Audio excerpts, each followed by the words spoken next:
Welcome to the TPL Show, a podcast dedicated to the study and discussion of leadership.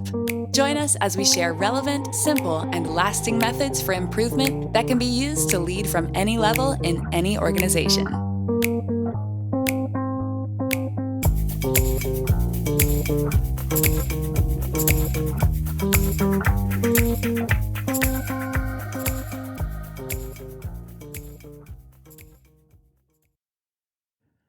Hi, everybody, and welcome to the TPL Show. I'm Dave Cahill, and I'm here with Luke Weber. Hey, guys. And today we're going to talk about the Leadership Toolbox. Before we get into the details, I'd like to share with you the premise upon which this concept is built. Anyone who studies and practices leadership can grow to be a much better leader than they are today, and this is a never-ending process. The more you study, the more you practice, the better leader you become, and this can continue for your entire career. Also, leadership can be emulated, but not duplicated. Each leader must develop their own style. To do this, they have to learn and develop their own set of leadership tools over time. These tools, however, can be housed in a leadership toolbox. And that toolbox for us has 6 sides, 6 universal governing concepts of leadership. Let's quickly just summarize the 6 sides of the leadership toolbox. So, Luke, can you do that for us? Can you summarize them? Yeah, let's talk about the 6 sides of the toolbox. The first one is operate against principles and violate. Number 2 is assume an effective mantle. Number 3, deeply understand purpose.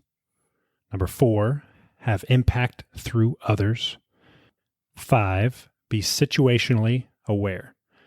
Number 6, master the art of doing nothing. There they are. So there are the 6 sides of the leadership toolbox. So now we know what they are, at least briefly, right? We'll dig into more detail later. Yeah. But why are they important? So these give each leader a framework for learning and practice that is holistic enough to ensure well-rounded development, but also it's flexible enough to allow each leader to develop their own style. There you go. That's very important, right?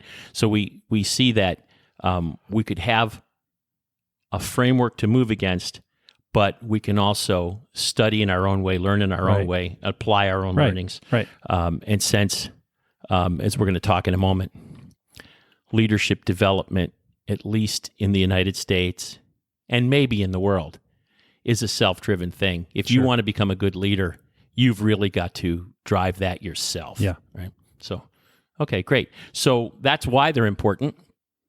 Let's talk about how. Yeah, let's talk about how. Can you take us through that list? Yeah. So first thing is learn each side of the box. Mm-hmm. Second thing would be to identify methods and tools to grow that particular side. Yeah, sure. Third is what we just talked about, practice these sides. Fourth would be to reflect on those sides after you've used each side. Of course, yeah. And then just repeat. Fifth step is to repeat. Okay, so you're learning the concepts overall, then you start to focus in on each of the 6, learn tools and methods that would help you in that area, practice them, think about how you did, draw lessons from that, repeat. Just keep doing that over and over and over again. Right? Just like that. Okay. All right. So that's the how-to. So now that we've reviewed the what, the why, and the how of the leadership toolbox in summary, let's get into the details of the 6 sides. Yeah. Let's take just a moment, though, and talk about leadership.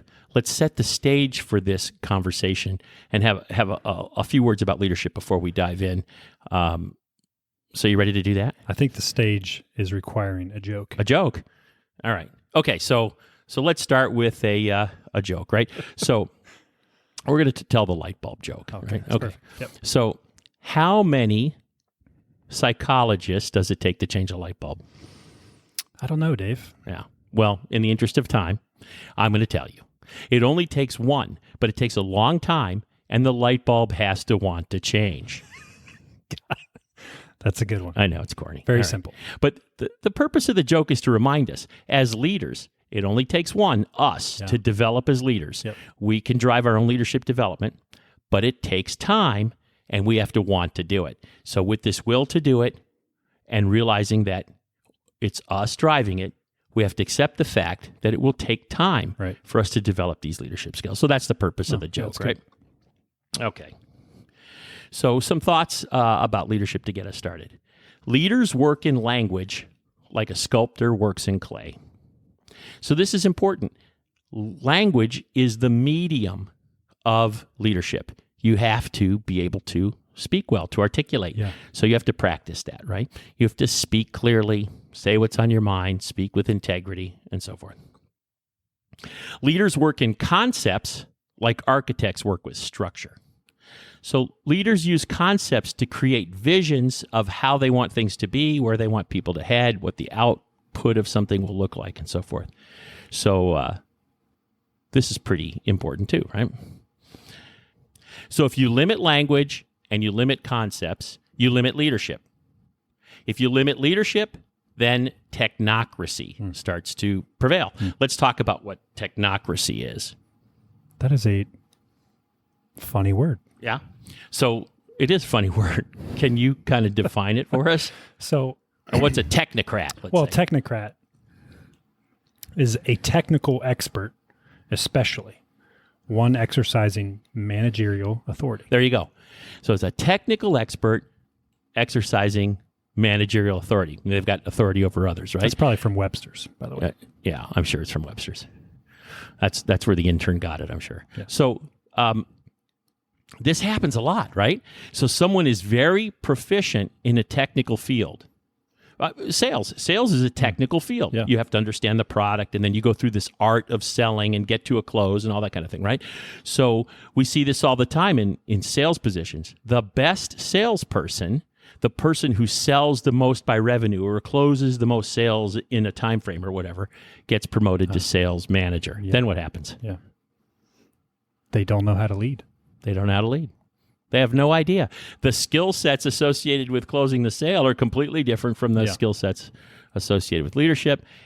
And it's like promoting someone who's good at baseball to fly your airplane. Yeah. I mean, it just almost doesn't make any sense at all. So the result is very clear, right? Sure. We promote all of these technocrats into leadership positions. And how are we doing in terms of leading society, leading businesses today? One would argue not very well. Yeah, I mean, we have a dearth of leadership, right? Yeah. So this idea of technocrats prevailing is something that we as individual leaders and we as members of society, we want to try to work against. We want leaders to assume leadership positions. And this is not saying that the majority of technically skilled people can't be leaders. No, it's not, because what's our premise? Our premise is if you study and practice leadership, no matter who you are, Anybody can be good. You'll become a way better leader than you are now, right? So, so this is just something to keep in mind, right? Okay. So we kind of alluded to this, but our society doesn't really invest in leadership. Very little. I mean, we're looking right now, you can't see it because we're a podcast, but we're looking at a course description for a business management degree right now. Yep. And the word leadership doesn't even appear in the course description. Yeah, you could probably just do a quick web search. Yeah, I'm sure you could. What classes are required for a bachelor's degree in Yeah. business, right? So Nothing about leadership. nothing about leadership, right? And so leaders spend less than 1% of their educational time and less than 0.001% of their work time studying their essential skill set, how to lead. It's almost absurd, right? So to be a leader that takes leadership seriously, you've got to invest. You have to study leadership and practice it. You have to be the driving force in your own development, right? We've mentioned this already, but these facts just simply bear it out. So the leadership toolbox we share today will give you a system for studying leadership. All right, so could you just quickly review real quick again the 6 sides, and then we'll dive in. Yeah, 6 again. So number 1 is operate against principles and violate. Number 2, assume an effective mantle. 3 is deeply understand purpose. Number 4 is have impact through others. 5 is be situationally aware. Number 6, master the art of doing nothing. All right, let's jump into this. Yep. Okay, so let's go to the first one, operate against principles and violate. So our belief is there is karma. There's leadership karma. Yeah. There's a physics to interaction. There's a price to be paid for poor, ineffective, and malevolent leadership, especially malevolent leadership, right? So the only way to ensure positive, balanced outcomes, at least in the long run, is to operate against a personal set of principles you just won't violate. So you have this personal code, if you will, and you won't violate it. You've thought it out very well. It's written down. It's something that's integral to your life, and you won't put it aside for short-term gain. Yeah. And then over time, that's the most effective way, the most profitable way, not just in terms of money, but in terms of many things, to operate your life, to lead. So I have a personal code. I'll share it with you very quickly. We can use my code as an example later in another episode to go over how do you develop a personal code. But very, very simply, my personal code is honor above all, loyalty above all but honor, discretion above all but loyalty and honor. So there's a hierarchy there, right? Then technical competence, no surprises, and balance. So that's my personal code, and I use that code when I'm making decisions that's good. and taking actions. All right, so we have these 4 questions that we ask around each one of the sides to provide us this learning system, right? So the first is, how do you get started understanding about this particular side of the leadership toolbox? The second is, how do you activate that side in yourself? The third is, how do you activate that side in others? And the fourth is, how do you learn more about it? So I'm going to go through those real quickly. So the first 4 principles in Violet, how do you get started? So spend 15 minutes a day drafting your personal principles for a month. Then put them in your time management system or underneath the glass on your desk, whatever it might be. Read them every day, reflect on them once a month, revise them once a year. So that's how you get into this, right? So how do you activate it in yourself? Use them as a checklist around decisions, large and small. How does this option fit my principle about honor, my principle about loyalty, et cetera? That makes sense. The third question, how do you activate it in others? So you share yours with your folks. You insist that subordinates develop a set. You refer to the principles of the organization that you work for in decision-making associated with that organization, decisions at work. How do you learn more about this? Read everything that Ben Franklin wrote and that Stephen Covey wrote. And Stephen Covey, by the way, bases a lot of his writings on Ben Franklin's thoughts, right? So read about this stuff by reading about everything that Ben Franklin and Stephen Covey wrote. Start with Franklin. Do this in about a year. A book you could start with that's not something that Ben Franklin wrote, but it's a nice summary of Ben Franklin's thoughts, are Ben Franklin's 12 Rules of Management, written by Blaine McCormick. All right, so that's the first side. Let's go to the second side. Luke, can you walk us through? Yeah, let's go to the next one. So assume an effective mantle. So to be a leader, you got to act like a leader. You got to be seen as leadery, leaderish, be the head person, right? And this is a highly personal endeavor, but there's some tips that we can help people with this. So choose your words carefully. So words are the second most powerful tools of a leader. Never use the word but. Why not? Why never use the word but? Because I believe is everything, and you taught me this, right? So everything that comes after, or everything that you said before the word but is usually false. Yeah. Something like that. Yeah, you're a good employee, but that means you're a bad employee. Right. So it's just a way for people to lie while they're telling the truth, right? Yeah. Yep. That's the way people feel about it. That makes sense. And that changed a lot for me when I stopped doing that, because in the back of my mind, I'm thinking everything I say before the word but is not true. Yeah. At least that's the way people feel That's about the way it. people feel, right? Next tip. Rarely or never use sarcasm. This is good. That was a tough one for me. Yeah, me too, because it's so much fun. Yeah, I'm sarcastic in nature. So this is a big one. Next one, never write an angry letter. Oh, that's hard to do. What about if you write it and then delete it? Well, but don't put the person's name in the toolbox. That happened to me once. Or accidentally leave the email like in Toolbox and click send. Oh man, that Click was enter, terrible. it's That gone. was terrible to clean up. That's bad.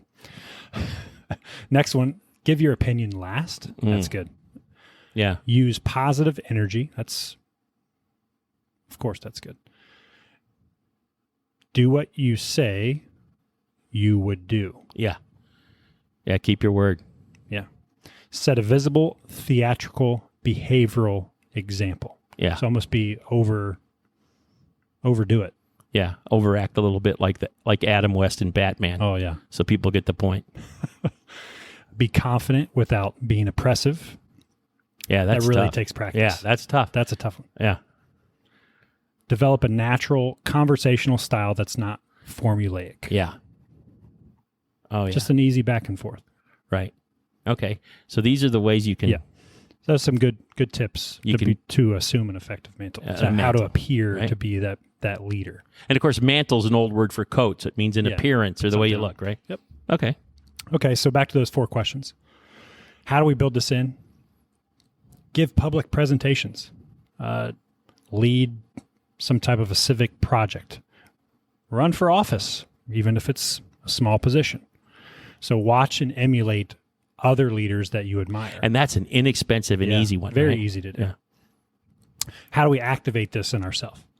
So try your mantle on. Put that coat on and debrief yourself. Kind of give you a review yourself, right?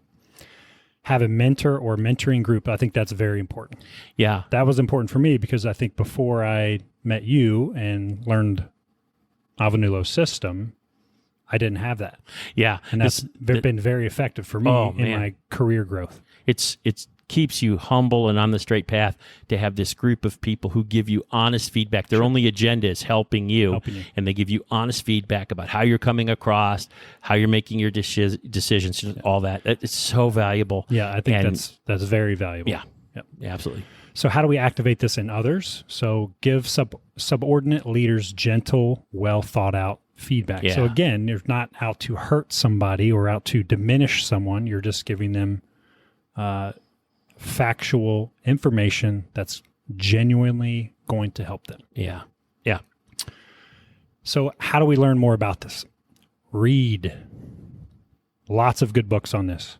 A couple of examples. How to Become a CEO by Jeff J. Fox. The Art of War by Sun Tzu.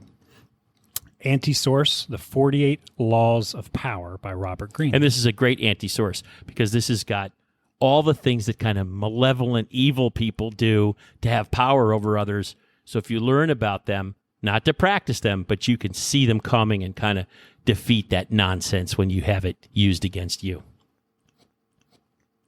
All right, so let's go to the next side of the toolbox, deeply understand purpose. To be a leader, you got to know what you're leading, on whose behalf and to what end. So what is the noble purpose of your organization? What is the mission of your department, et cetera? And you've got to know these things well. You've got to recognize the difference between what's projected and what's real. You could really understand the situation on the ground, so to speak.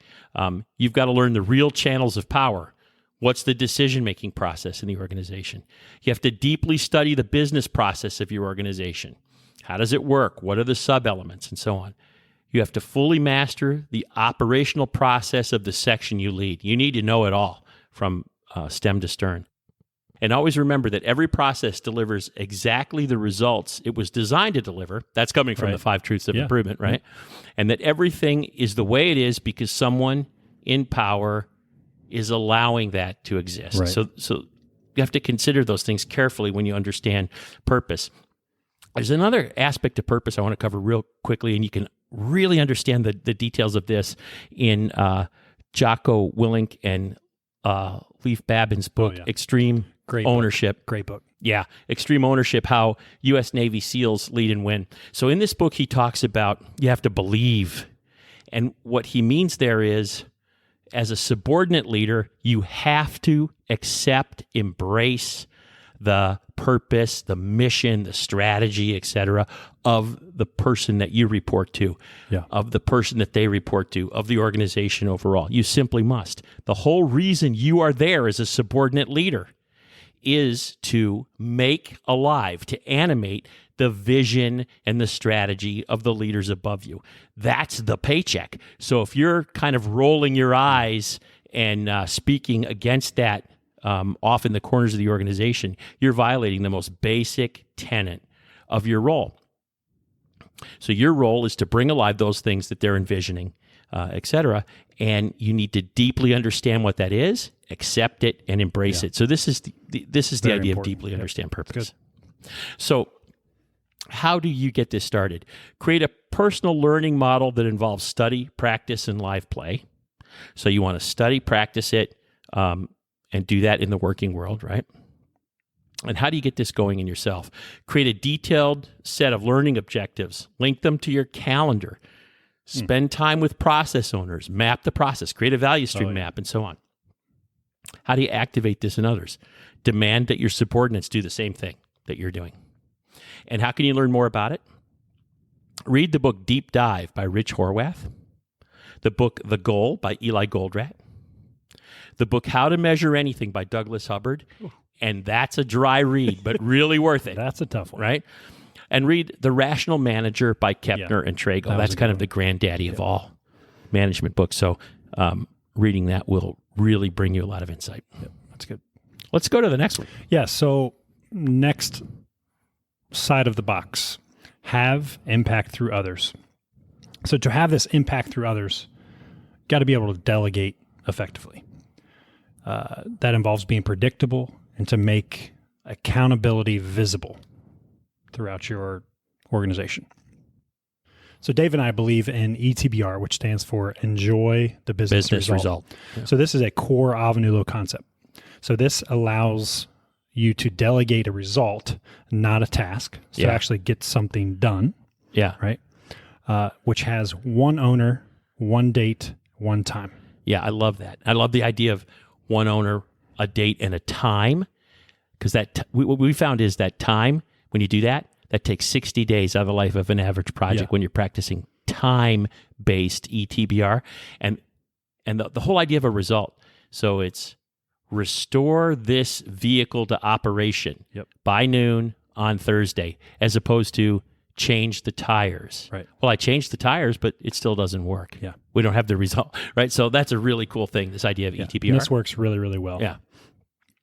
The next thing is to be so predictable in your behavior that you pass the 75% test. Yeah, the 75% test. So the 75% test essentially is, in order to delegate, to really lead, you got to be able to develop your followers. So this is an ability to decide as you would decide and do as you would do if you're not there. Yeah, I love this little scenario where you simply create a scenario and then you ask people to decide from A, B, C, D the answer that you would pick, and you see what you know what your real answer is. So you see what they would pick, and then you can actually measure what percentage of your leaders would do what you wanted them to do. Right. It's a great exercise. And you want that to be above 75%. Right. Yep. So this allows you to be predictable enough to allow your subordinates to predict, decide, and act as you would have them act in your absence. Yeah. And this is a key leadership. Yeah. Very, very, competency. very key. Yep. So how do we build this in? So you can build a formal visual delegation system. Man, that's important. Yeah. So how do you activate this in yourself? You can delegate using your system for big things and small things. Mm-hmm. How do we activate this in others? You just demand that they do the same. So again, this is, you kind of see this is a repetitive thing in all of these questions. It's a lead by example. Master it yourself and then lead others to do the same. Lead by example. Yeah. Right. So how can we learn more about this? A couple good books on this topic. Predictably Irrational by Dan Irely. Drive, The Surprising Truth About What Motivates Us by Daniel Pink. And so the anti-source for this, so something to give you kind of the what opposite, not to do. Yeah, the opposite content would be The Prince by Niccolo Machiavelli. Yeah, and there's something else we should add. We didn't get it into the notes for the show, but it's Hyatt's 5 levels of delegation. I think we'll do an episode on delegation. We could talk specifically about that. But you can find it so easily on the internet. Hyatt's 5 levels of delegation is a very, very effective way to delegate. Yeah. Okay. All right, so what's the next one, Dave? Sure. So I just want to share a couple of thoughts before we go on to the next one. Just a moment of reflecting on what you just kind of covered. Okay. So my father, we'll talk about him often because he was just so he was so brilliant. Used to say the real measure of a leader is how well their people do in their absence. So if your team falls apart when you're not there, you won't be successful, or you'll never take a vacation and lose your family. And then he'd go on to say, those who are irreplaceable are unpromotable. That's good. Yeah.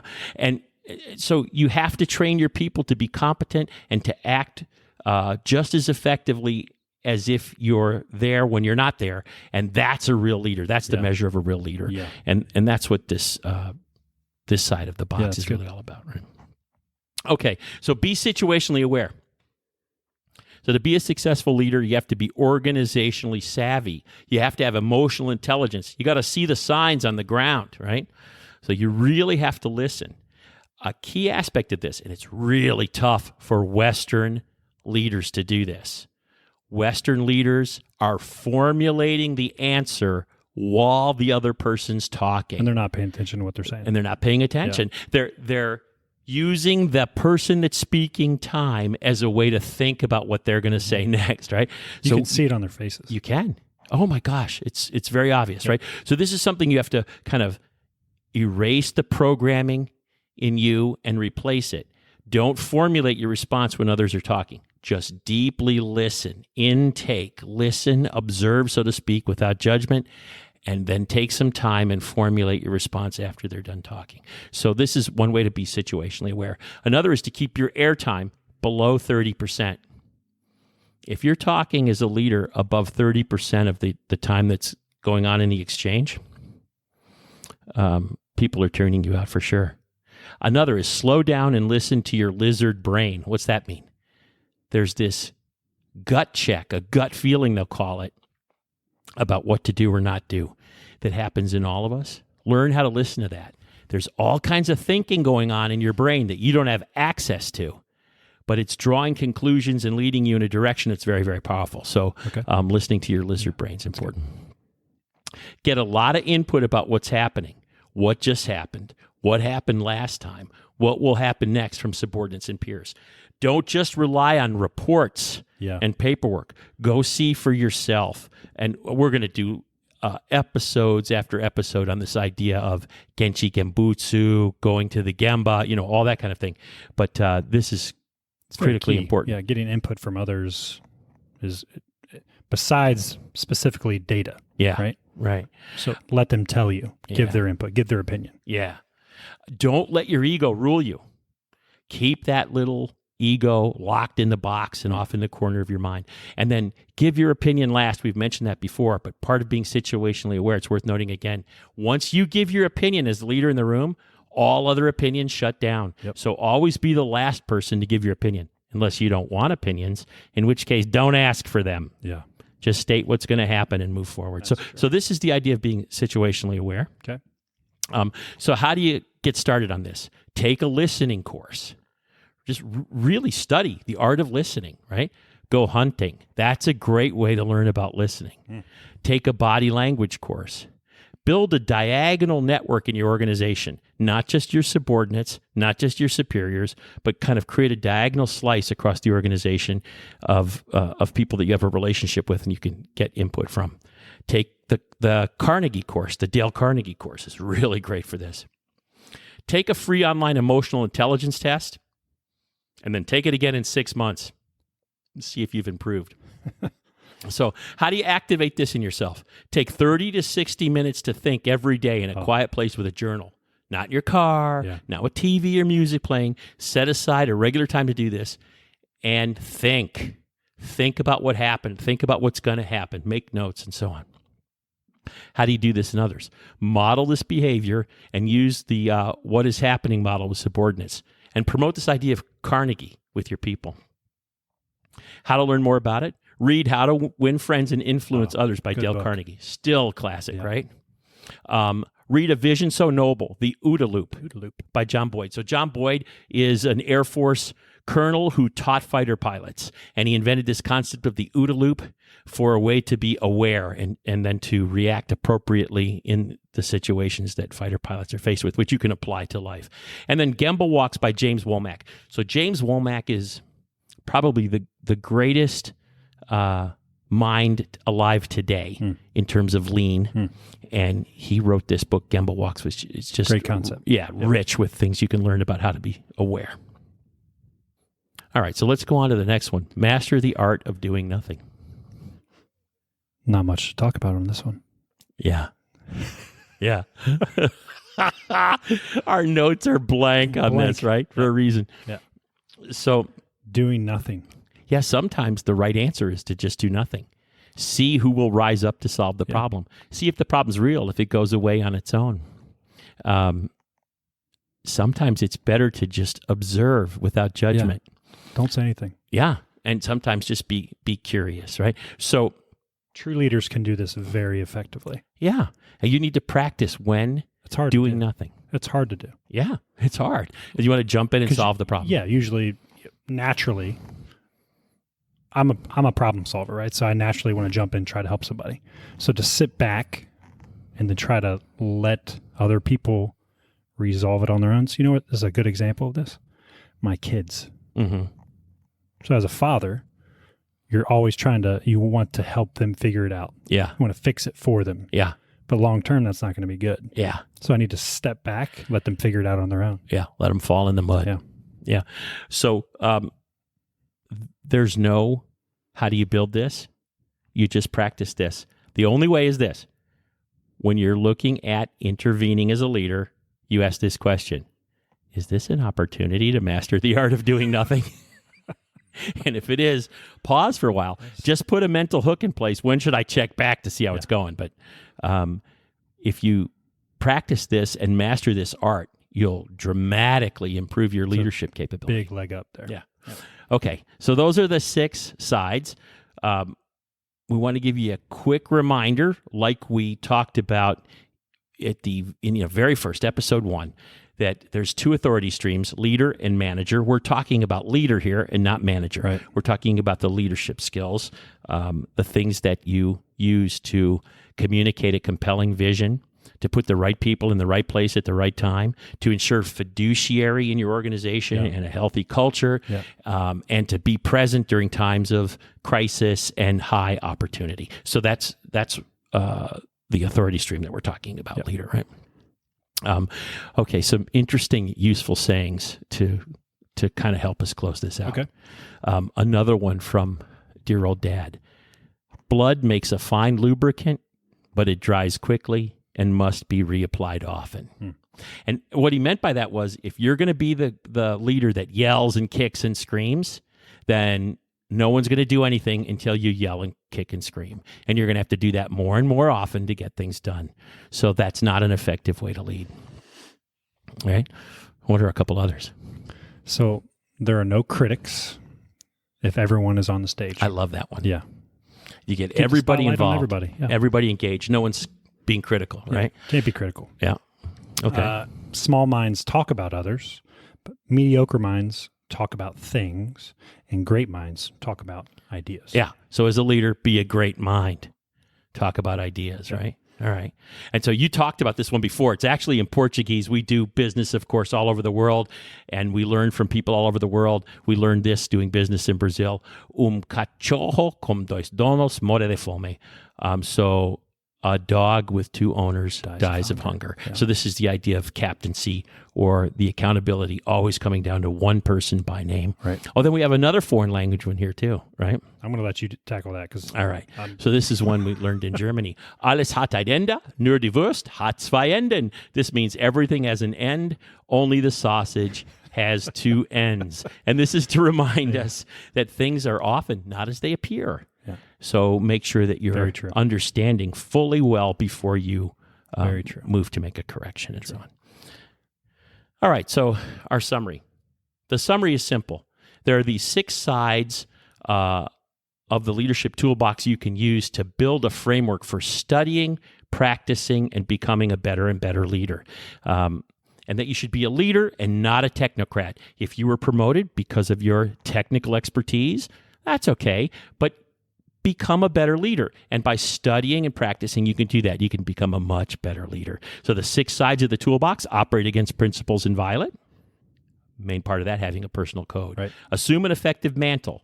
Become leader-like, right? Deeply understand the purpose of the organization. Have impact through others. Be situationally aware. Master the art of doing nothing. Yep. And then within the framework of those 6 leadership sides, you want to remember to be predictable in your leadership style so that people will decide and behave as you would have them if you were there. And make sure you schedule time to study for your role as a leader, to study, practice, and reflect. So that's it. That's the Leadership Toolbox. We hope you enjoyed today's episode. And please like and share.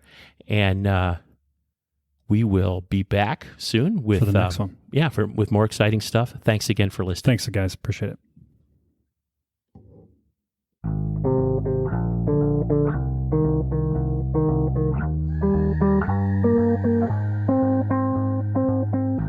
Thank you for listening to the TPL Show. We hope you'll apply what you learned today and tell us how it went. If you want to share, want more information, or have questions, please contact us at info@tplshow.org. Have a great day.